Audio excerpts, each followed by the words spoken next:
Hello guys, जैसा कि मैंने प्रीवियस वीडियो में जीएसटी के बारे में कुछ बातों को बताया था कि जीएसटी किस प्रकार से एक जटिल व्यवस्था है, तो आज मैं कुछ और बातों को आपके सामने लेकर के आया हूँ।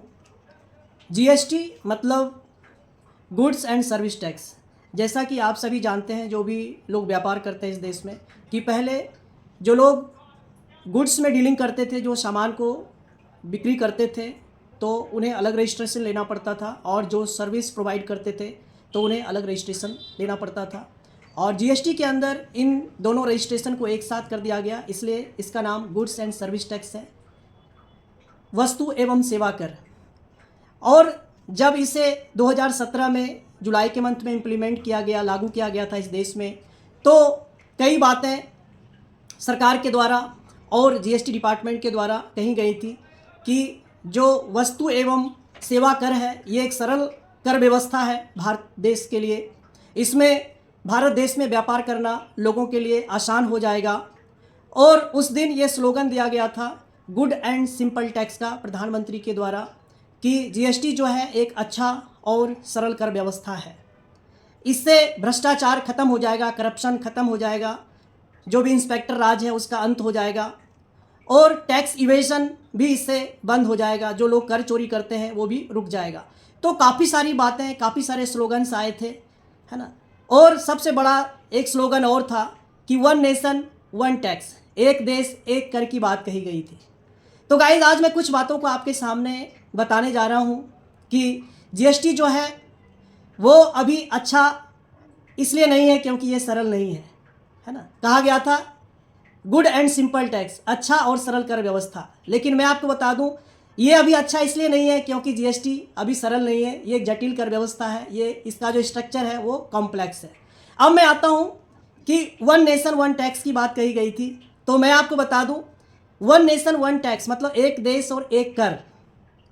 तो गाइस, मैं आपको बता दूं, जब आप जीएसटी में रजिस्टर होते हैं, या यूँ कहें कि जब कोई व्यक्ति इस देश में व्यापार करना चाहता है, तो सर्वप्रथम उसको जीएसटी का रजिस्ट्रेशन लेना पड़ेगा, जीएसटी में रजिस्ट्रेशन कराना पड़ेगा। ये एक पहली सीढ़ी है, ये एक पहला पायदान है। तो मैं बता दूं कि इसी जगह पर आपको जटिलताएं दिखेंगी। जब आप फर्स्ट स्टेप आगे बढ़ते हैं तो यहीं पर आपको जटिलता दिखेंगी कि एक देश की बात कही गई थी, तो यहाँ पर जो जीएसटी का जो फॉर्मेट है, जो स्ट्रक्चर है, वहाँ पर किसी भी एंगल से आपको ये एक देश नहीं दिखेगा। जब आप जीएसटी में रजिस्ट्रेशन लेने के लिए जाते हैं, यदि आप बहुत बड़े व्यापारी हैं और आपका अलग अलग शहरों में, है ना, अलग अलग जगहों पर आपका दफ्तर है, ऑफिस, कार्यालय है, तो आपको हर जगह के लिए आपको अलग अलग रजिस्ट्रेशन लेना पड़ेगा। सपोज आप आगरा में व्यापार करते हैं, आप अहमदाबाद में हैं, आपका दफ्तर ऑफिस आपका मुंबई में है, आपका बिहार में है, बंगाल में ऑफिस दफ्तर है, तो आपको हर जगह अलग अलग रजिस्ट्रेशन लेना पड़ेगा। तो बताएं, एक देश में अलग अलग रजिस्ट्रेशन, ये क्या कितना जायज़ है? क्या ये सरलीकरण का जो कहावत इस कही गई है कि ये सरल है, तो मुझे नहीं लगता कि ये सरल होगा, क्योंकि जब एक देश की बात कही गई थी तो वन नेशन और वन रजिस्ट्रेशन होना चाहिए था। इस देश में चाहे आप कहीं भी व्यापार करें, ऑफिस दफ्तर खोलें, लेकिन आपके पास सिर्फ एक रजिस्ट्रेशन नंबर होना चाहिए था जीएसटी का। जहाँ कि हम देखते हैं कि अलग अलग शहरों के लिए, अलग अलग दफ्तरों के लिए आपको अलग अलग रजिस्ट्रेशन लेना पड़ रहा है जीएसटी में, और जो काम सीधे तरीके से होना चाहिए था, जो काम कम समय में होना चाहिए था, उसके लिए आपको बहुत ज़्यादा समय लगेगा। एक ही काम के लिए आपको बार बार पैसे खर्च करने पड़ेंगे। एक ही काम के लिए, एक ही व्यापार के लिए आपको अलग अलग रजिस्ट्रेशन के लिए अलग अलग बंदे रखने पड़ेंगे अलग अलग जगह पे, और वो उसको हैंडल करने के लिए टाइम चाहिए, है ना। अलग अलग हैंडलिंग के लिए अलग अलग लोग चाहिए, है ना। तो ये देखा जा रहा है कि इसमें जो सरलीकरण इसमें नहीं है, क्योंकि यदि जीएसटी वन नेशन की बात कही गई थी तो वन रजिस्ट्रेशन होना चाहिए था। फिर जब आप जीएसटी में रजिस्ट्रेशन लेने के लिए जाते हैं तो आपको ये पूछा जाता है कि आप रेगुलर में रजिस्टर्ड होना चाहते हैं या फिर आप कंपोजिशन में रजिस्टर्ड होना चाहते हैं। आप रेगुलर जीएसटी रजिस्ट्रेशन में लेना चाहते हैं या फिर कंपोजिशन में। उसके बाद फिर आपसे कहा जाएगा कि या फिर आप SEZ में, स्पेशल इकोनॉमिकल जोन में आप जाना चाहते हैं, या फिर आप IST में रजिस्टर्ड होना चाहते हैं, इनपुट सर्विस डिस्ट्रीब्यूटर। तो आप देखो गाइज, यहाँ पर भी टाइप ऑफ रजिस्ट्रेशन इनके पास बहुत ज़्यादा है। फिर यदि आप एक्सपोर्ट इंपोर्ट का काम करते हैं तो आपसे पूछा जाएगा और आपको बोला जाएगा कि आप एक्सपोर्ट इंपोर्ट का लाइसेंस अलग से लो। तो जब जीएसटी में तो सिर्फ एक रजिस्ट्रेशन होना चाहिए था, अगर सरकार ने इसे सरल प्रारूप में पेश किया था तो सिर्फ एक रजिस्ट्रेशन होना चाहिए था, एक प्रकार होना चाहिए था। जीएसटी का मतलब जीएसटी।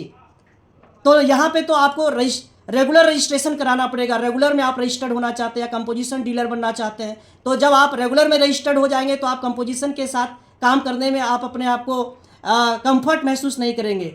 वो आपके लिए एक यूजर फ्रेंडली नहीं होगा, या कंपोजिशन वाले रजिस्टर्ड डीलर से माल खरीदने में हिचकिचाएंगे, है ना। और फिर यदि आप SEZ में हैं तो लोगों को मालूम नहीं चलता है कि कौन सा रजिस्ट्रेशन किसके अंतर्गत किया गया है। और रेगुलर वाले जब SEZ को सप्लाई दे देते हैं तो वहाँ पर प्रॉब्लम हो जाता है उनको सिलेक्शन में कि ये कौन सा डीलर है, किस में रजिस्टर्ड है। इनपुट डिस्ट्रीब्यूटर अलग है, फिर ई-कॉमर्स वाले अलग हैं, उसके बाद ओला उबर वाले अलग हैं, ई-कॉमर्स प्लेटफॉर्म वाले, यानी अलग अलग कई तरह के इन्होंने रजिस्ट्रेशन और टाइप्स लेकर के आ गए, जो आपस में कभी भी तर्क संगत नहीं है, एक दूसरे से मैच नहीं करते, जबकि इनको सिर्फ एक रजिस्ट्रेशन के तहत रखना चाहिए था अगर ये सरल है तो। फिर आगे जब हम बढ़े तो और मैं बात करता हूँ, फिर एक URD अनरजिस्टर्ड डीलर की बात कही गई है, एक URP की बात कही गई है, अनरजिस्टर्ड पर्सन की बात कही गई है।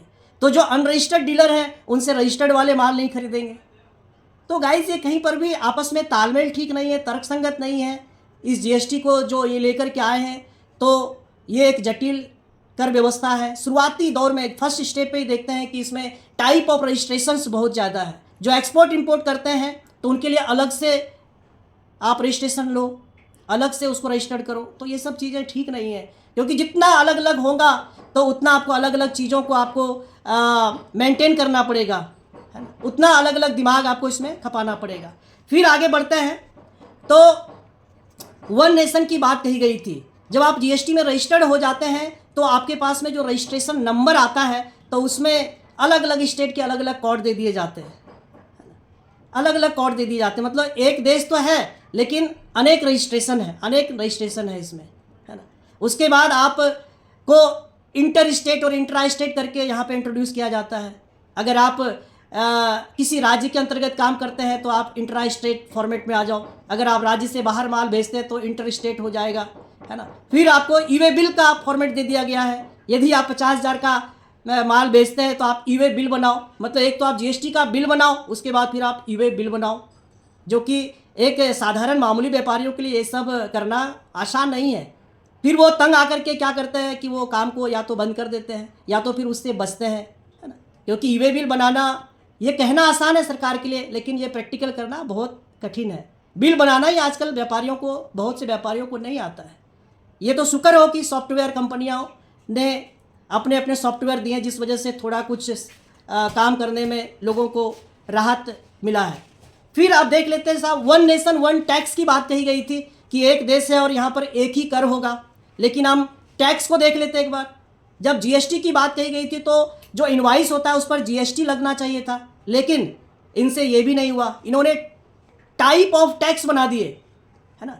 GST की जगह पर इनवाइस में GST लगने के बजाय यहाँ पर उन्होंने ले आए IGST, है ना, integrated goods and service tax, IGST, फिर ले आए CGST सेंट्रल टैक्स, फिर ले आए SGST state tax, UTGST union territory tax, है ना, टाइप ऑफ टैक्स। फिर इनसे भी इनको मन नहीं भरा तो सरकार और ब्यूरोक्रेट्स ने क्या ले आए, सेस लगा दो साहब।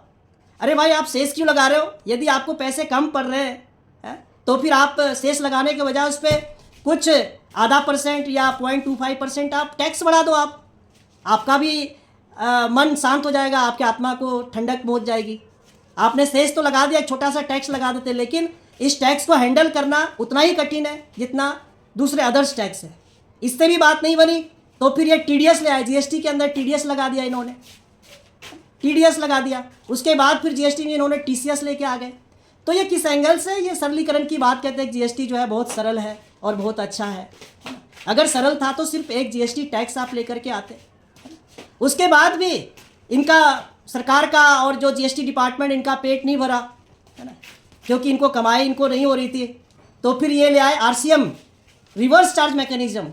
मतलब बताओ, सरलीकरण के नाम पे ये और चीज़ों को उलझाते गए और खुद उलझते गए उसमें। RCM, reverse charge mechanism. लो साहब, आप अब ये RCM को भी आप मेंटेन करो, है ना। जबकि सरकार को मालूम है कि इस देश में कितने जीएसटी में रजिस्टर्ड डीलर हैं और कितने कर पेशेवर हैं इस देश में, है ना। इनके पास डेटा है, लेकिन फिर भी ये चीज़ों को सुलझाने के बजाय उलझाते चले गए। इनको मालूम होना चाहिए कि ये सारी चीज़ों को हैंडल करना कितना कठिन है व्यापारियों के लिए, और ना ही तो इस देश में इतने कर पेशेवर हैं कि हर एक व्यापारी को वो टाइम दे सकें।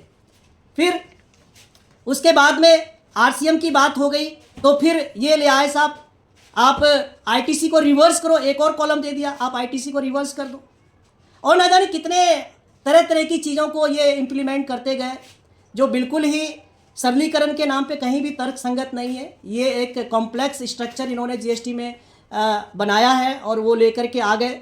और मुझे विश्वास है कि यदि सरकार को या प्रधानमंत्री को उस वक्त इसकी जटिलता मालूम होती तो वो कभी भी इसको इम्प्लीमेंट नहीं करते, लेकिन इसको वापस से रिस्ट्रक्चराइज करते, इसको वापस से बनाते, जो भी फॉर्मेट है उसको वापस से रिस्ट्रक्चर इनको करवाते, है ना। लेकिन व्यापारियों को सरकार को राहत देना चाहिए, जो इतने नंबर ऑफ रिटर्न है, इसमें बहुत सारे रिटर्न भरने पड़ते हैं। टीसीएस के रिटर्न भरो, आप जीएसटी के रिटर्न भरो, है ना, हर मंथ रिटर्न भरो, उसको मेंटेन करो, तो ये सब पॉसिबल नहीं है। न तो व्यापारी या न कर पेशेवर, इन दोनों का ही नींद और चैन सब सुकून सब गायब है, नींद हराम हो चुका है ना। तो ये है। फिर वन टैक्स की बात कर लें तो इन्होंने टैक्स ऑफ टाइप बना दिए। फिर इन्होंने टैक्स में भी कई प्रकार के स्लैब्स लेकर के आ गए, जिसके अंदर है 0% टैक्स, नील रेटेड, एग्जेम्प्ट। बताओ इन तीनों का क्या तुक है? जब इन पे टैक्स नहीं लगना तो इसमें 0%, नील रेटेड और एग्जेम्प्ट ये सब लाने की आवश्यकता क्या थी?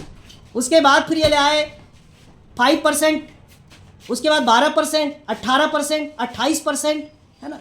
ये सब चीज़ें सरलीकरण के लिए नहीं है, ये सब चीज़ें उलझाने के लिए और जटिल बनाने के लिए ये सारी चीज़ें हैं।